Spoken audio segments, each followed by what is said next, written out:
Hello. Hey, welcome to fanSERVice podcast. It's our first episode. First epi. Yes. 10.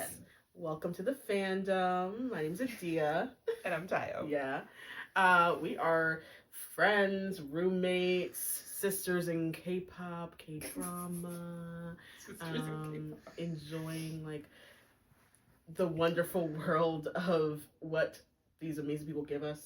Yeah, for sure. I am so happy to be here with you. Thank you so much. I just felt like saying that. Wow, am I Yes. guest? Yeah. Thanks. So this kind of started as a labor of love. Yeah, passion project. There you go. Yeah. Amongst friends. I am very new to the K-pop world, realm, vibes, things. So if you're new, that's okay. There's space for you here. Welcome. And if you're a seasoned vet like Adia, then Hardly hopefully seasoned. you don't get mad at us because I'm sure you have some opinions. Yeah. So for me, being new, it was definitely something that I didn't see for myself. But now that I'm here, I'm like, I'm locked in, baby. It's real. So That's pretty normal though. I think that like a lot of people when they first start getting into K-pop, you weren't already like invested in the world of it. It can be a lot and daunting.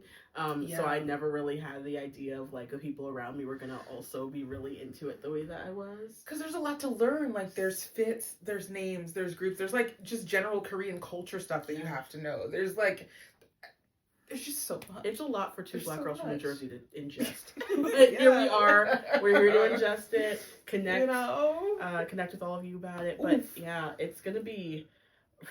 It's a lot. It's a lot. So we're hopefully here to help you unpack it. You can unpack it with us because we're still confused. But yeah, so for me, so I will say I had always had like I had family members who tried to get me into K-pop. I had friends who would be like, I remember Gangnam Style was like huge when I was in like middle school. Like Psy, that was a big, and I fuck with Psy. I love Psy. He had some bangers, you know? But it never got to the point where I was like, yeah, I'm a fangirl. Because I have the fangirl gene. I've been a fanny, a little fangirl, a fanny. A fanny. I don't know if that's a term. I've been a little fanny. Because I was a Jonas Brothers girl when I was little. I was a Joe Bro girl. You know, it was my first concert. I wish I was a Joe Bro girl. Judge. I wasn't. But I was a Justin Bieber girl, and I'm afraid to say that. But it's the truth. Okay. Okay. Sorry. It's cute.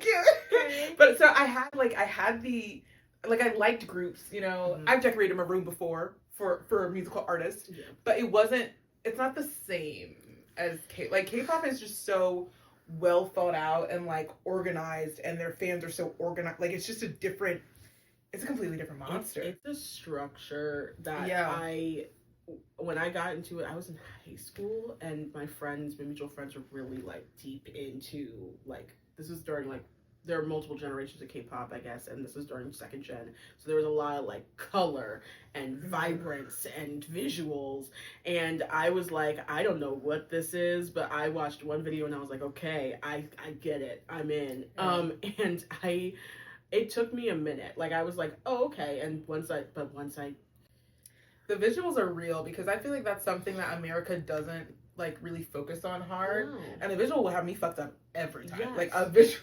like the amount of production into a music video is kind of unmatched. And I was like, okay, this is giving me a story. I don't know what the story is. I don't care. You're beautiful. And also the song is like happy and makes me happy, and this is like right around the time that like pre-Gangnam Style, so I was like, okay, this is my thing, and no one really was into it unless you just knew about it. Right. It was only really connecting through YouTube, but it opened a whole new world to me. What pulled me was the talent level. Yes, that's what actually got me, because my background's in musical theater, so I like a live performance. I like someone who can like sing, who can dance, who can really serve, and seeing the level to which a lot of these young people are trained, that's what had me locked in. Yeah, I was locked in. That training system, it's something that I don't think we've ever in the West been able to emulate at all. Yeah. Like the level of like attention to detail, time, and like energy put into creating these like fleshed out performers is kind of like insane in the best way. Like it's can feel overwhelming at times, but I think that it's like I don't think I can say that there is that level of dedication put into creation of something on this side of the world at all, on the side of the world.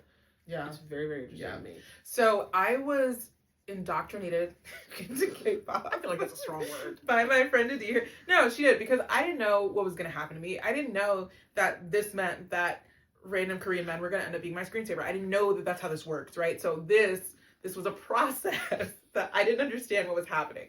So initially, when we first moved in together, we had a third roommate. Shout out Aiden Martinez. Love him. Our other roommate. And he went, like, I guess on a trip. I think it was like the holiday or something. He was like on a trip in Texas. He lives in Texas. He loves Texas. So we got to shout out Texas. And we were home together, and I watched Michael Jackson concerts or like throwback artist concerts because I like older vibes, you know? So I was watching my MJ concert, and she came in and she was watching it with me. And then we watched Prince. Yeah. And then I think we did Shaka Khan. Yes, we did Shaka Khan. And then afterwards she was like, can I put something on? Okay. I'm gonna defend myself. I was like, let me just slip it in. Okay, it sounds worse. But I just felt like we were good vibes. The drinks were flowing. We felt good. We were watching amazing performances. Michael Jackson stood on stage for 5 minutes and didn't do anything. It was awesome. Like, I felt like maybe, like, can I just put on this like pro shoot K-pop concert for a second? Shout out the pro shoot. Thank God for you. Because it was clear and beautiful. And I was just like, maybe, like, let's just watch it. And I did not expect us to get through most of it. But like, how did you feel about it? Like, it was good. I mean, it was good. It was good. I made probably, what did I do, like 30 minutes? Yeah. I just saw a 30. I just saw a 30 in there. Honestly, it was further than I thought we'd get. Yeah, really? Okay. Yeah. All right. I liked it. It was like confusing because I had never seen a K-pop concert before, so I didn't know what to expect. The choreo was crazy. Yeah. There were light sticks. Like, it was a lot. Now, I do remember the fashion. That was one thing that I didn't realize was such a, like, that's the real shit, bro. They ain't playing around. Yeah. That had me. That had me. Because I remember being like, oh, that bitch in the ruffle. I was in a chokehold. That had me. For real. I was so happy because I was like, oh, it's theatrical, it's fun, it's different. Yeah, all these things. And we got through that first half hour, and I was like, oh, dope, okay. We watched that concert, and now she knows that secret part of me. Because before that, it was literally like, you would be in your room at 4 a.m. at awake for some reason, and you're like, oh, I have to watch this concert at 4 a.m. I have to get up at 4 to watch this concert, and then I have to go to work. And I would be like, girl, what? Like, what are you talking about? What do you mean? The concert's Korean Standard Time, so it's early in the morning. I get it now. I'm not, no shade, bro. I'm with you. I'm up with you now. No, you are. Before, there was confusion. There was a gray area. There was. But then I walked into you watching that video. I came home from a long day at work, and there she was on the couch watching a personality video about a boy group, and I was like, oh no. Okay, so what had happened was, I had one of the songs that she showed me in the pro shoot was stuck in my head, but I don't speak Korean. So I had to phonetically look up the lyrics to this song that I thought I knew and find the song. And then I did, and then I found the group. And then when you do that, your whole algorithm is immediately like, oh, you love K-pop? Here's a ton of content. Yeah. And so then I was incepted. The rabbit hole. It just descended. And I was so happy. Even friends. Because, I mean, in reality, I'd had a lot of friends who were into it, and most of us had grown apart, whether through, like, college or high school. And I was like, okay, these are my girlies, like, my friends. We live together. I love this. And I'm hiding this deep part of myself because it's kind of hard sometimes for people, but I was really surprised that you had your moment and you pulled something out of it that really connected to you. Not because it wasn't something that you would do. You obviously the fangirl gene. You obviously are a theatrical person. We met through theater beans. Like, there was the space there, but I know that sometimes it can be hard for people to get into it. But I was happy to see you get into it. especially when you're black too, because if you're into like anime, K-pop, any like people are gonna bully you, con, all that kind of stuff. People are gonna be a little, there's a stigma. There is a stigma. Yeah. So you got into it when you were in high school. Yeah. And then just since then pretty consistent, or you like I started in like technically the end of middle school. Oh, I'm so old. And I remember exactly what video it was too, and I'm so the Wonder Girls were a group back then, and I was the Wonder Girls. And they had just kind of debuted, and so I was like, oh, and that was when they like just had come out as a group, and I was like, okay. My friends were like, you have to watch this. It's like an homage to like the Supremes a little bit and all this stuff, and I'm like, I don't really know what you're talking about. The only music I had heard from any part of the Asian diaspora were like certain types of like city pop music from Japan that my dad would play because he was really into jazz and that type of vibe. So I was like, I don't really know much about like what's coming out of there except for like movies.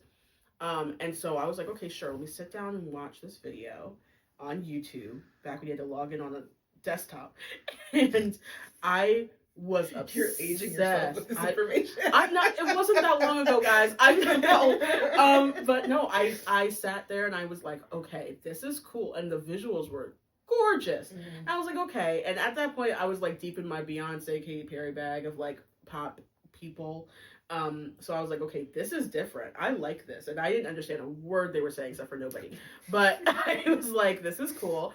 And then it snowballed from there, where all of a sudden there was a whole world opened up to me. It's not just the group that you saw. There's multiple. There's all these soloists. There's all these companies. There's all of these award shows that they do performances at. Then it was the K-dramas, and then it just. It was the K-drama. And I loved a flat iron haired man. I was about it. You had your Jonas Brothers phase. That was mine. And I couldn't really explain to people who weren't a part of my group because it was still very niche. There were like tiny little K-cons popping up in America at the time, and that was pretty much it. And my dad did not understand it. He was like, little Chinese boys over there. I said, they're not, but I also do listen to the Chinese groups too now. And I realized very quickly that it was not like a regular thing people were into, like the way that they were talking about my rest of my people. But ultimately, I think that the hardest part for me was that out of my group of friends, I was the only Black girl. Certain things that I was pulling out from these videos were different from the things they were pulling out. I mean, like, obviously the biggest stigma people have about K-pop is that there's a lot of appropriation kind of lurking. Sometimes not lurking.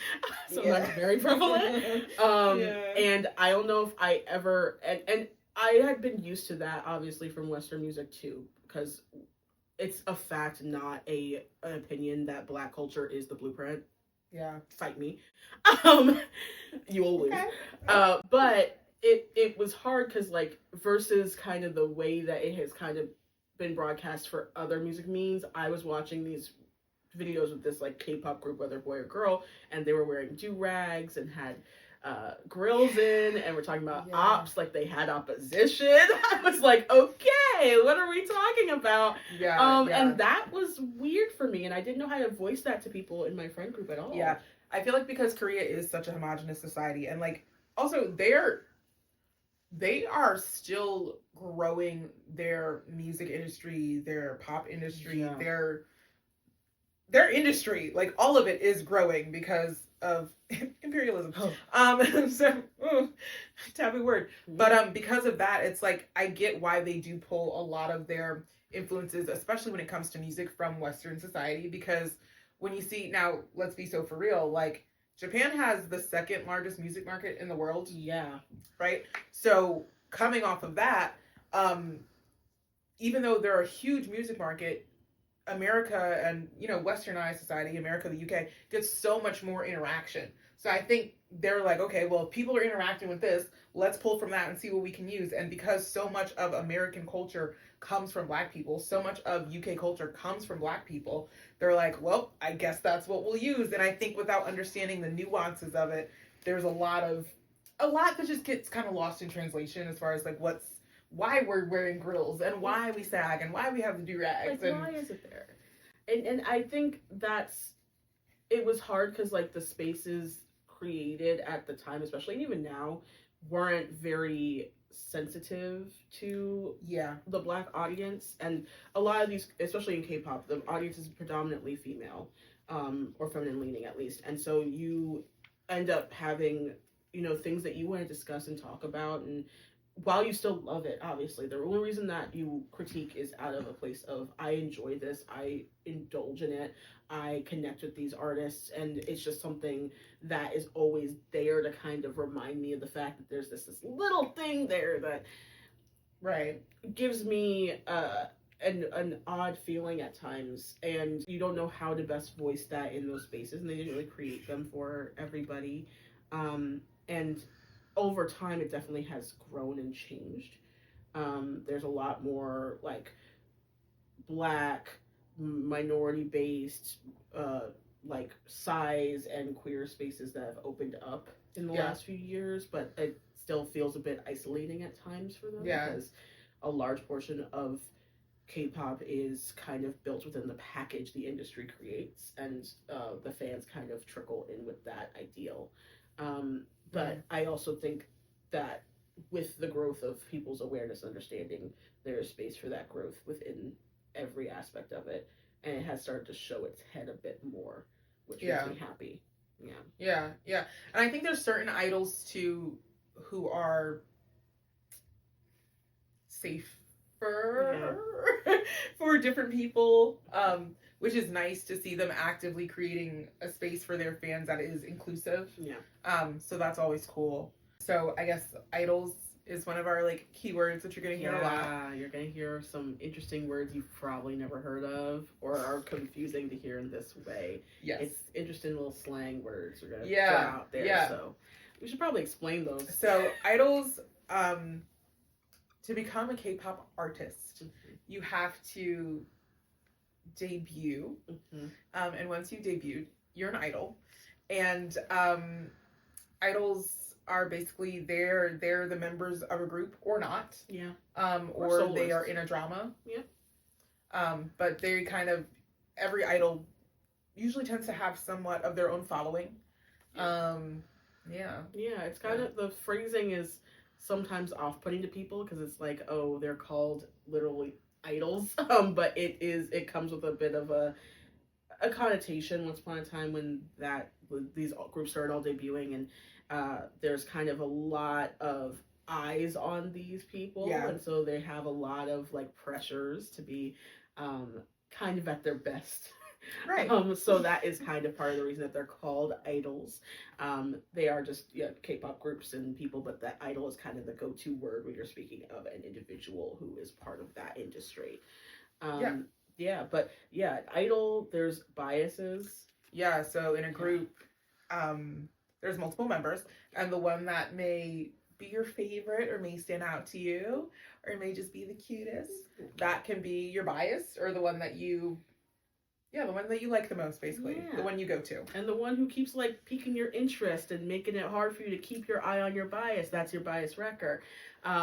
They sometimes are worse than your bias because they're the one who's kind of like breaking your stronghold on your favorite, so to speak. So if this podcast pulls up some things on your social media, if we alter your algorithm at all, and you notice some groups coming up on your page, so sorry, pay attention to who your eye goes to and figure out who your bias is. There's your homework. That's exactly what it is. And these groups, like, and there's a lot of groups. There's a lot of groups. A whole lot of groups. There's how many? I think it's like over 100 debut per year. That used to not be the case, but it is a consistent stream of new groups coming out.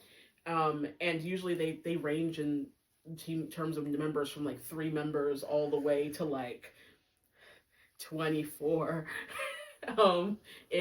There's a lot of people, but they're super, super cool and all very different. There's definitely some names, some groups, some companies that are going to come up that you're going to see a lot, especially if they start like slowly integrating into your feed. So we want to leave you with a couple of the names to look out for, so you kind of have an in when you start getting in. And as far as what we're going to be talking about in the weeks to come. Yeah. So right now we have, well, initially in K-pop, there were 3 big record labels, known as the Big 3. And now we have a Big 4. Yeah. So, yeah, do you want to give them some of our record label names? Yeah. So there's SM. They were the first ones, I'm pretty sure, to pop up in the Korean K-pop industry. SM Town. SM Town, very similar to Motown. We're going to get into that later. Yeah. But SM Town, they have a lot of groups, and they're pretty much known for, like, if you're looking for a vocal, yeah, SM, they got the vocals, Respect. okay? They have Shiny. If you ever heard of Taemin, you know that Taemin's from Shiny. Love Taemin. There's, wow, they have all the NCTs. Yeah, and all their subgroups. NCT has like 24, 25 members. Yeah, like a lot of members. But there's a lot. There's NCT U, NCT 127, NCT Dream. Just NCT. It's a lot. It's NCTs and T's. There's a million. There's also, they used to have Super M, I think is what they were called. Yeah. Yes. Yeah. Super M, which was like an amalgamation of multiple members of different groups to make like a super K-pop group. The Avengers of K-pop. Joppin'. A lot to unpack there. A lot about Joppin'. Also, get used to having new words. Yeah. They just Joppin' was jumping and popping, I think. And they were jumping. Yeah. Have I seen someone do that? Probably. You just jump and pop. You know? You're popping and you're jumping. That's Joppin'. You know? Everyone does it. But that's them. They have EXO as well. Very, very big group there. Yeah. They used to have 9 members, I'm pretty sure, but I don't know how many they have now. But hopefully everyone's coming out of the military soon, so never know. Have all of them back soon. SM has a lot of the big groups. I think they have aespa as well. Supernova. Yeah, aespa. Red Velvet. First group to perform in North Korea. Really? Yeah. Oh, slay. Yeah, I want so badly to have been a fly on the wall to see that. Yeah, that's interesting. Yeah. That is very interesting. Yeah. Red Velvet, Girls' Generation. Girls' Generation was awesome too. Yes. Yeah, that's a throwback one. A lot of them are actresses, so they had stopped for a while, and now they're coming back a little bit, which I'm happy about because I loved some Girls' Generation back in the day. Yeah. And Super Junior. Yeah. They used to be the biggest K-pop like male group. Really? Yeah. Okay. Humongous. I love that. So hopefully we'll get to get into a little more K-pop history as well. So that's SM. My favorite is next. Yeah. JYP. JYP is Jin Young Park. Yes. And he created a K-pop company, and he's also himself a K-pop artist. Yes, he is. I highly recommend, if you take anything from this, I highly recommend that you look up JYP and just go from that. Don't do anything else. Yeah, just JYP and see what happens. He's so funny. But he has one of the biggest groups currently, which is Stray Kids. Yeah. Stray Kids! I always want to say Stray Kids afraid to leave his stoop, and that's Stoop Kid. No. But it's Stray Kids everywhere, all around the world is their tagline. Yeah. Stray Kids they are the top selling boy group from the last year in America. Yeah, Stray Kids is super popular here. Stray Kids is one of those groups that's definitely going to pop up on your feed if you're in the US or the UK. Or Australia, because I have 2 Australian members. They have members who speak English, so that's also why they're getting a lot of traction here. I think Felix is probably the member who most people will immediately recognize. He's walked in fashion shows.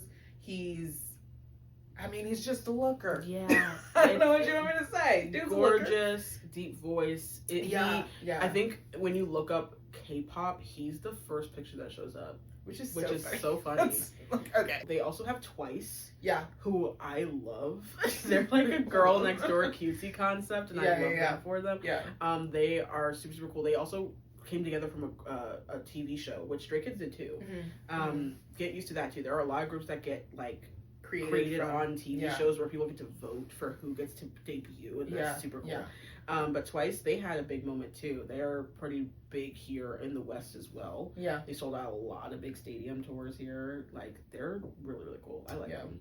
And they have good soloists.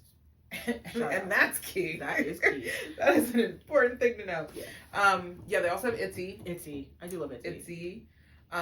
They used to have GOT7. They did used to have JYP. They're now independent, and I'm super, super happy for them. They had a comeback recently. Do give them a listen. We love to support Jackson Wang and Bam Bam and Yum and Jin Young and JB and all the rest of them. I know them all. Pretty much everyone. The last for JYP is Day 6, which is cool because Day 6 is a band. Yeah. So that's different. Like, they still technically are under JYP, but they're a band and not a K-pop group. They play like instruments and everything. Yeah. It's fun to have range. Yeah. And they had I think they had like one of the top selling albums in Korea last year. Oh, which is it's like years into their career, which I'm super happy about for them. So shout out to awesome. Day 6. That's awesome. So so next group. Yes. YG. Yeah, so they have another huge group that you've definitely heard of. They are all big names for fashion houses. Absolutely. Blackpink. Yeah. I mentioned earlier, but my boy Psy is also from YG. Yes. He opened his own like company now, but he was Gangnam Style. All of that. Shout out to Gentleman. The one with Snoop Dogg.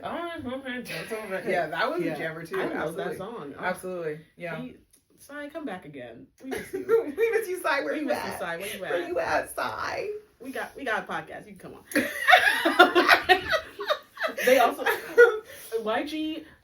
That generation of YG was amazing. Like around the Psy time because they had Big Bang, who was like. Big deal. Probably huge deal. Big conversations. G-Dragon, Taeyang. Yeah. T.O.P. If you know him, he was in the new season of Squid Games. Yes, and he did a great job. He was exceptional in that. He did a great job. Great job. Yep. And then 2NE1 as well, which were fun like name. They've also come back recently. I'm so happy to see like a lot of these older groups starting to come back a lot. Because I'm new, I don't recognize when the older groups come back. So I'm glad that I have you to be like this. Yeah, but look, it's 2NE1. But yeah, they were very much the girl power group of the time, which I loved. Cute. But that was mainly YG's people. Our next group or company is a group that continually gets themselves in trouble. Yeah. What's she doing? Hi, you okay, baby?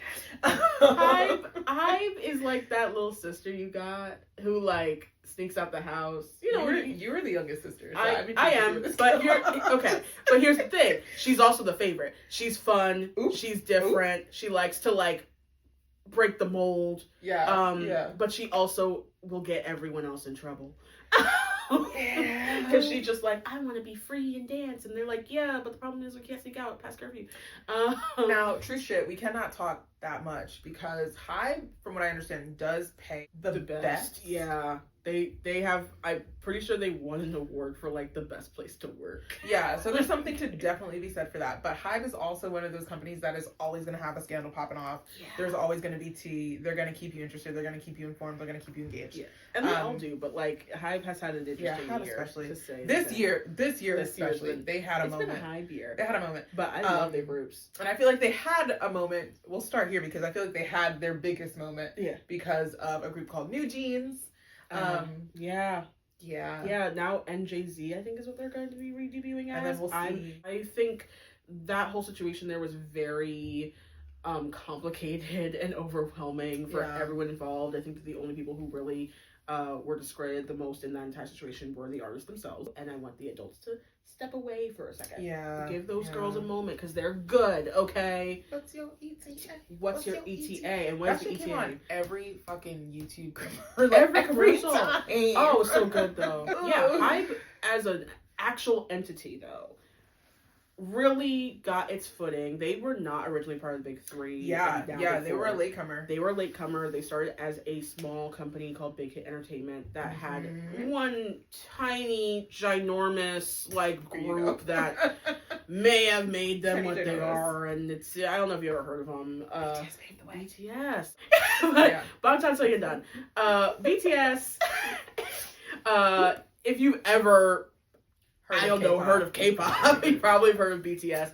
They are like the biggest thing that's ever come out of there. Yeah, they've gotten nominated for Grammys and done a lot of amazing things. They performed at the Grammys multiple times. Absolutely. They're humongous, and all of the members are also very successful soloists. Yeah. If you ever heard the song 7. You know that? Yeah. Miss Jungkook. With Lotto. Yeah, with Lotto. Big Lotto. Shout out. Yeah, no, they are good for, like, just, they really came out swinging once like things started to really roll in their favor, and it is the reason as to why Hybe was erected. And they own a lot of smaller companies that have like all these other groups that we're going to talk about, including TXT, Tomorrow by Together. Tomorrow by Together. Yes, you remember that time we went to go see TXT in Madison Square Garden, and we made those shirts. Okay, so I wanted one of those shirts. Like, you know how Coi Leray at the Lollapalooza, if you don't look it up, at the Lollapalooza concert, she had this cute little crop top. It wasn't even a shirt. Like, it was just, like, barely a bra. And it said, I Heart TXT, because she was going to sing with TXT. They had, like, a song together. And I was like, ooh, that's cute. I want that. But you couldn't buy it. So I was like, I'm going to make it.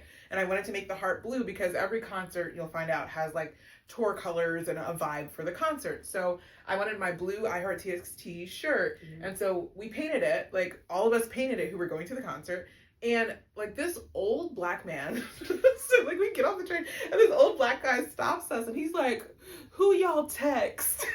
And he was just like, he wanted to know where we were going with the TXT. That was crazy. Like I couldn't answer, but I was so happy. I was taken aback, but it was fun. And it goes to show, sometimes someone you never know could like make your day.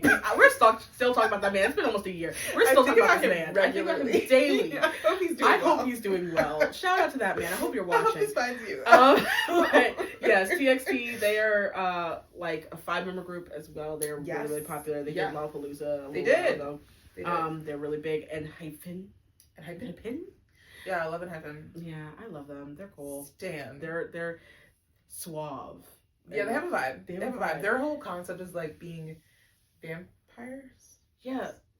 Lore. But there's a lady who's in charge of the vampires. Yeah, she's like Lady Domesticue, but not like crazy. But I don't know if she made them vampire. I don't know. If you know the lore, like she's if you know any distinct K-pop lore, just please. No, you know who has me toe up? You know whose lore I actually really don't understand? Who? ATEEZ. Okay.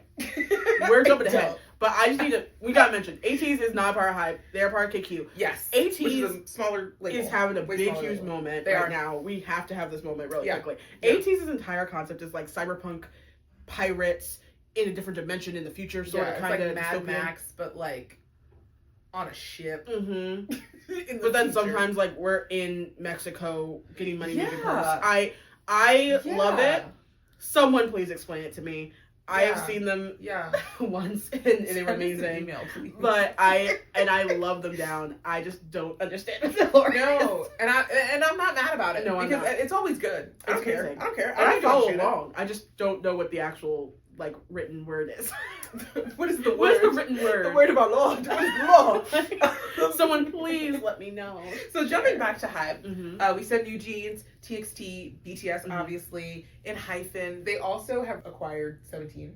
Yes, it was a little while ago now. 17 is a big deal. I think they ended up having the like biggest amount of album sales for a K-pop group last year too. Right. There are not 17 members. Which confused me. I think it's adding in they add the subunits up and then it makes 17. Okay. I don't know. Don't ask me. Someone also explain that lore because I don't understand it. Well, I will say about 17. 17 has like a few members that really stick out. Like Woozy. That little motherfucker. That man. He can write a little song. He's got vibes. He's so small and he's got so many vibes. And I just, every time he's on screen, I'm like, heck yeah, like, yes, love him. Mingyu, who is such a pull. Mingyu, even if you don't really like, I guess, vibe with 17, Mingyu will show up on your For You page because he's a Calvin Klein model now too. Is he really? Yeah. Well, I'll be. Yeah.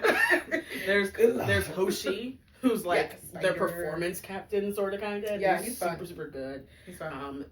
Obviously the 8, which I think is one of the coolest things in K-pop. I'm just gonna say that right now. I love the 8.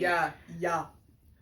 He eats down. Amazing. Orbit. Whoa. Yeah, Vernon and Joshua. There's a lot of members in 17. They're all really, really great. Yeah. I will say, I think that one of the most fun parts about like 17 and Stray Kids and a lot of these other groups, a lot of them are self-produced as well. Yeah. So they do a lot of, like, they have a hand in like the songwriting, the production, the concepts, the visuals. Like, right. It's super, super cool. It's not just all, and a lot of it's in-house, obviously, no matter what within these companies, but those ones have a lot of hand in production as well as ATs. They are, of course, with KQ, and then there's also other smaller companies that aren't a part of the right. Big Four. Right. There's FNC, and they have P1 Harmony. Da, da, da, da. Killing it. I love P1 Harmony.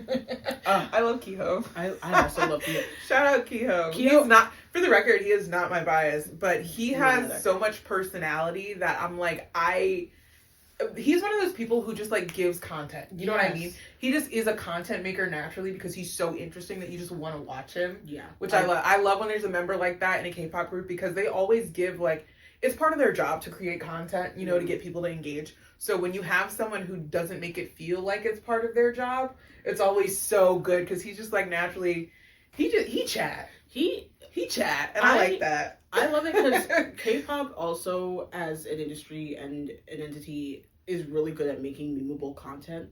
And he is the king of making a meme. If you've seen a K-pop meme, whether by accident or being thrust upon, he might be in that. He's probably part of it. Like that one where it's like the two people in my room, like the ghost in my room or whatever, and he's just hitting him. Oh yes, that one is like my favorite like meme ever because it's so funny. I love them so much. No, P1 Harmony is great. We also have Zero Base One, who's represented by Stone Music. They're a newer group, so I'm kind of excited to see where they end up going. They were also created on a TV show, and they have a decent amount of members. They do. I think there's 9. Yeah, which is pretty. That's sizable. Pretty sizable. You know, usually the standard number is like a 7, 5 sometimes. True. But I'm a fan. I love a 7. I love a 7 member group. I also do love a large girl group though, because I was because you have a new obsession. Okay. You do. Take your moment. Non-biased. But I have discovered Triple S recently. There are 24 members of this group. Now, I appreciate the fact that they rolled them out from debut. It's so many people. I know. Hear me out. They rolled them out in subunits. So they rolled them out with like 8 to start, another 8, etc. Like they all were a slow rollout, and then only in the last year did they release an album that was all 24. You would think it'd be overwhelming. Okay. It was not. Okay. It was giving everyone can dance. You say everyone can sing. Okay. The song is gorgeous. Just look up Triple S. They're cool. I like them. There's so many of them. Triple S. I'm plugging Triple S. To do this. I know. No, non-sponsored. Please sponsor me. I love a multi-member group that is easy to follow. I'm not gonna lie. It's fun for me. And I shout out to my girls. They're really doing the thing. A lot of them are really young. I hope that you guys get some time. We did SM and we didn't even mention Boa. Because we're mentioning girl groups. Sorry. Yes. So Boa is like the Korean equivalent of Britney Spears. Yes. What have you. But she also belonged to SM. She debuted pretty young. Yeah. Like, super young. She was like 15. She's such a savage though. She still performs. She's great. Amazing. She's great. It gives like, you know how when you watch Shakira perform and you're like, oh my god, she's 50? Like it's like that vibe where you're like, oh my god. You're like, wow. She kills. It's that. Yeah. It's that. Love Boa. Stan Boa. And she's one of the soloists. There's Psy, there's Boa, there's IU, who's like a very big soloist as well. Yeah. Like there's so many K-pop artists, and those are just within the K-pop industry. There are also so many Korean artists that are not in the industry that we know as K-pop, right? Who are also exceptional. Hopefully you see some of them in passing. Hopefully some of them pop up, and then you know, like, oh, okay, that's who they were talking about, and you can kind of vibe off of that. We got like a lot that we want to talk about. Going forward, I think. Obviously, this is a passion project. We talked about that. We wanted to have a moment and a space where we could share our feelings and our love for something that we both like have grown closer being a part of, in a community that truly has felt so great and amazing, but also at times can still give us those feelings, as of course we are two Black women who are based in America, those feelings of isolation or feeling like there is something disconnecting us at times through this thing that we love. And all we want to do with this is kind of destigmatize both of the way that both of these cultures are seen and viewed. Yeah. Especially here. Yeah, especially here. There's a lot of like fetishization and infantilization and appropriation of over sexualization. Extremely, a lot of Asians. Yeah, a lot of Asians that shouldn't be there, y'all. And all we want to do is like combat like these forgotten cultures that we both have. Like, I think as Black people, we always do feel like we are being pushed to the background, and our history is being foreshadowed for the good that people can take from it. And I think that is becoming very, very clearly true within Korean culture as well, in my years of seeing how the fandoms have grown. And it's exploded globally, and I'm so happy about it, and it's amazing, and it's important because it's starting to change the niche nature of it. But there's things to know. Yeah, but with it being more westernized in nature now, in terms of like its reach, people have started to like disregard the histories and not understand it.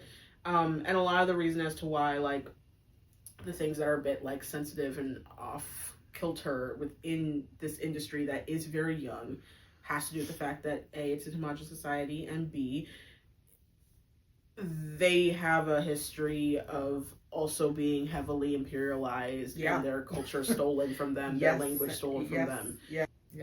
So I think for us it's like a matter of taking the things that we love and the fact that we want to express our appreciation for these art forms and use it to kind of turn, I don't know, to turn the conversation into it being more about the things that bring us together instead of the things that like separate us. And I feel like you feel that when you're at a K-pop concert. You feel like you're friends with everybody in the room. Like you can go up and talk to anybody because you all know the same. You know the same lore. You know the same group. You know the same biases. So you can say, oh, like who do you like or what? You can start a conversation with anybody there. And I think if the world could be like a K-pop concert, it'd be a better place. Going out on a limb there. Controversial opinion. Someone write it down, please. Put it on a shirt. That's what it gives. Put it on a shirt. Merch coming It really soon. does feel like that too, because like once you get off of like the forums and the Twitters and whatever, and we deal with less discourse over things that are not so important and actually talk through the things that are, I think it ends up being such a beautiful safe space. I have never been to a more diverse concert experience that I have when I've gone to a K-pop concert. I had people next to me who were all different sizes, ages, gender expressions, sexuality expressions, like everyone dressed to their best or and just dressed down and vibing and enjoying and singing in a language that is not our own. And happily so. I think that's the beauty of it. The fact that, yes, with the K-pop industry and being an idol comes so much restriction in some ways and a need to work through fanSERVice for your fans. You do things for these people, but it shows through the hard work they give and how much fun they let us have. And so I think there's so much greatness. All right, so get to it. Serve of the week. Oh my God, serve of the week. Get used to this. We're going to be doing this every episode. We are going to be giving a serve of the week, which is kind of like our favorite thing that whether we discover this week and something that happened for this week is going to be a surprising one to you. Okay. My serve of the week is actually Soyoon. Now, Soyoon is not a K-pop artist technically. She is just a Korean guitarist and producer and musician. She is well known because she collaborated with RM of BTS. Super dope. She is so cool. She plays like she shreds the guitar, like does all these like weird, like funky interviews. I think that she is probably one of the most badass people like in music over there. To keep an eye on, for sure. She is super, super dope. I also love she is like does not care. She has music videos in which she like shows like queerness expression a lot, and it's all this like amazing artistry. It feels like a movie and so well thought out. I really want to shout her out, number one, but I also want to give it like a lot of like pump up, because queerness as an idea a lot of the times is not exactly expressed a lot within K realms, in terms of at least like their music a lot. She showing that and showing her like comfortability level with who she is very, very nice to me. So I find it most pleasing, and so I want to give her my serve of the week. Okay, my serve of the week. You're gonna know my serve of the week. I do. I know exactly what you're saying, because it is a song that I've overplayed like a lot, and it came out fairly recently, and that is "Orbit" by The 8. Yeah. I'm not like a big 17 fan. Just blanket statement there. Again, I'm new, so I'm getting into this, but that's a little jammer, and I have a thing for these Afrobeat K-pop songs. They're having a moment the last couple of years. They love it, and I'm not mad at y'all. So that The 8's Orbit, that is just it's a car drive. It's a good little jammer for me. Like I be hitting it. Like I need that. I need that. That is my serve of the week. I love Orbit. Listen to it. It's a good song. It's a good jam. So that's it. That's our first episode. Yeah, I think what you can expect from us going forward, we're going to be talking about some interesting topics from like fandoms to like deeper ones, like I don't know, the history of South Korea, this connection to blackness, history of Korean pop music. What? Look forward to it. Thank you for listening to our first episode. If you want to interact with us more, if you want to follow our journey, you can watch, you can check out our website at www.fanservicepodcast.com. You can send us an email at fanservicethepod@gmail.com. And we have a lot of socials. We have Twitter, we have TikTok, we have Instagram threads. You can find all that info in the bio or down below if you're watching on YouTube. Woo! Yeah. Thanks for joining. See you next week. Bye. Chew with me.